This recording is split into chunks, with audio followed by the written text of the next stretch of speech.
International ব্রেকের পর Real Madrid যখনই ফিরে আসলো তখনই হলো ছন্দপতন। ভিনিসিয়াস জুনিয়রের অনুপস্থিতিতে কিলিয়ান এমবাপে পারলেন না রিয়াল মাদ্রিদকে জেতাতে। প্রথম হাফে যেই পরিমাণ মিস হয়েছে, অগোছালো ফুটবলের পরেও কিলিয়ান এমবাপের সামনে সুযোগ ছিল রিয়াল মাদ্রিদকে এগিয়ে নেওয়ার, কিন্তু লিও রোমান যেইভাবে দাঁড়িয়ে গেলেন দেয়াল হয়ে, মনে হচ্ছিল আজ থিবো কর্তোয়া দাঁড়িয়ে আছেন প্রতিপক্ষের গোল পোস্টের নিচে।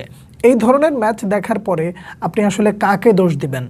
রিয়াল মাদ্রিদের কোনো একটা স্পেসিফিক জায়গা ধরে ধরে ধরে ধরে যদি আপনি বলেন, তাহলে মিডফিল্ডে ছন্নছাড়া পরিস্থিতি, কিলিয়ান এমবাপের মিস, সেই সাথে ডিফেন্সে ম্যান মার্কিংয়ে জটিলতা, একই সাথে রিয়াল মাদ্রিদ অগোছালো ফুটবল খেলার পরেও এইটার মিলিতাওয়ের গোলে যদিও সমতায় ফিরেছিল, কিন্তু শেষ মুহূর্তে গোল আরও একটা হজম করে বিদায় নিতে হলো। কোত্থেকে বিদায় নিল? ম্যাচ থেকে না, এক প্রকার লিগ থেকেও যদি বিদায় নেয়, বা এটাই যদি বলা হয় যে লিগ থেকেই অনেকটা দূরে সরে গেল, সেটা বললে কি ভুল হবে?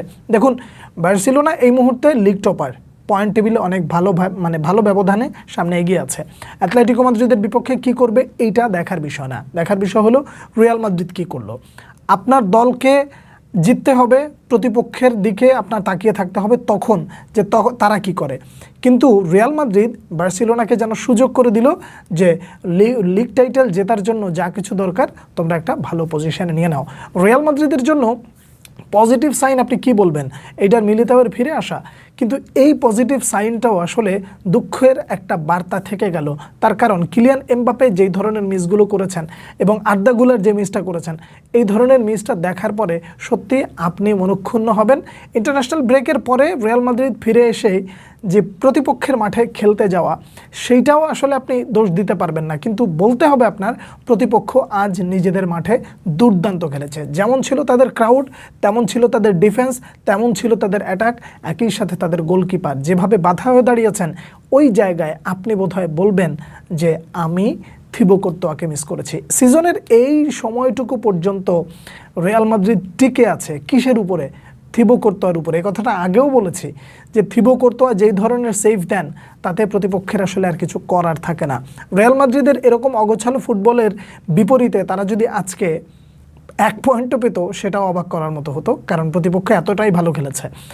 তার সাথে যদি জিতে যাইতো, কথার কথা যদি জিতে যাইতো, তাহলে তো সেটা হইতো এক প্রকার লজ্জাজনক একটা বিষয়। তার কারণ এই ধরনের বাজে ফুটবল খেলে সত্যিকার অর্থে ম্যাচ জিতলে সেটাই বরং বলা হয় যে হয়তোবা সৃষ্টিকর্তা হাতে ধরে কিছু একটা দিয়ে দিয়েছেন, নইলে এইভাবে আসলে জেতার কথা না।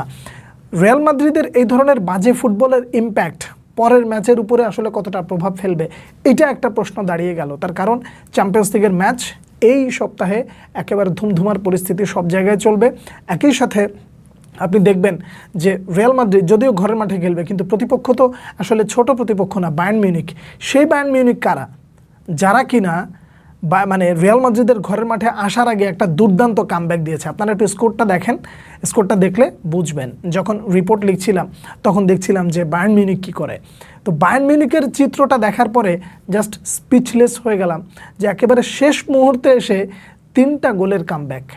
আপনি ভাবতে পারেন ওইরকম আত্মবিশ্বাসী নিয়ে বায়ার্ন মিউনিখ যখন রিয়াল মাদ্রিদের ঘরে ফিরবে চ্যাম্পিয়ন্স লিগ খেলার জন্য, সেই জায়গায় রিয়াল মাদ্রিদ এখান থেকে একটা হারের ক্ষত নিয়ে গেল মায়োর্কার বিপক্ষে। এই হারের ক্ষতটা যদি বায়ার্ন মিউনিখের বিপক্ষে থেকে যায়, তাহলে সেটা হবে আরও একটা বড় ধাক্কা। ইন্টারন্যাশনাল ব্রেকের পরে রিয়াল মাদ্রিদের প্লেয়ারদের ভেতরে যে ছন্দপতন, সেই ছন্দপতনের একটা রেশ বোধহয় এখন মোটামুটি ভালো করে পাওয়া গেল। পরবর্তী ম্যাচে কতটা পাওয়া যাবে সেটা পরের ম্যাচেই দেখা যাবে। কিন্তু রিয়াল মাদ্রিদ আজকে 2জন প্লেয়ারকে খুব বেশি মিস করেছে। নাম্বার 1 থিবো কর্তোয়া, নাম্বার 2 হচ্ছে ফেদেরিকো ভালভার্দে। এই নামগুলো যখন থাকে না, তখন যে একটা শূন্যতা তৈরি হয়। পরবর্তীতে যারা সুযোগ পায়, তারা যদি এই সুযোগগুলো কাজে লাগাতে না পারে, তাহলে এই জায়গা থেকে রিয়াল মাদ্রিদের আসলে আর কিছু করার নাই, লিগটা ছেড়ে দিতে হবে। এখন ফোকাস দেওয়া উচিত বোধহয় চ্যাম্পিয়ন্স লিগে। লিগের আশা এই মুহূর্তে আর করাটা মনে হয় না উচিত। এজন্যই বললাম বার্সেলোনা এই মুহূর্তে যে ফুটবলটা ওরা খেলছে, তাদের কাছ থেকে এই ধরনের ছন্দপতন পাওয়াটা আসলে খুব একটা প্রত্যাশা করা যায় না। আপনি করতে পারেন, আপনি রিয়াল মাদ্রিদের সাপোর্টার হিসেবে করতে পারেন, আমি পারি না। তার কারণ এই জন্য যে বার্সেলোনা তাদের ছন্দটা ধরে রেখে সবসময় খেলে। অ্যাটলেটিকো মাদ্রিদের বিপক্ষে যখন নামবে তখন হার জিতের চেয়ে আপনি দেখবেন বার্সা কতটা ছন্দ ধরে রেখে খেলে। আপনি সেইখানে যদি ছন্দপতন দেখেন সেটা ডিফারেন্ট কেস, কিন্তু থ্রু অফ দ্য সিজন আপনি এখন পর্যন্ত যে সিজনের যেই জায়গাটা আপনি দাঁড়িয়ে আছেন বা লিগ যেই জায়গাটা দাঁড়িয়ে আছে এই পর্যন্ত রিয়াল মাদ্রিদের চেয়ে গোছালো ফুটবলটা খেলেছে বার্সেলোনা। এটা অস্বীকার করা যাবে না এবং এটা অস্বীকার করার সুযোগও নাই। কিন্তু সিজনের এই পর্যন্ত এসে আরবালোয়ার কাছ থেকে যেই ধরনের ফুটবল আপনি আশা করেছিলেন সে বোধহয় আপনাকে কম খুশি করেনি, এটাও মাথায় রাখতে হবে। এই ব্রেকটা যে আসলে একটা ছন্দপতনের ব্রেক রিয়াল মাদ্রিদের জন্য সেটা ভালো করে প্রমাণিত হলো। এই ধাক্কাটা বায়ার্ন মিউনিখের বিপক্ষে থাকে কিনা সেটাই দেখার বিষয়। আপনারা এই ম্যাচ দেখে আপনাদের উপলব্ধি কি জানাবেন। পরবর্তী ভিডিওতে আবারও দেখা হচ্ছে, সে পর্যন্ত অনেক অনেক ভালো থাকবেন। আল্লাহ হাফেজ।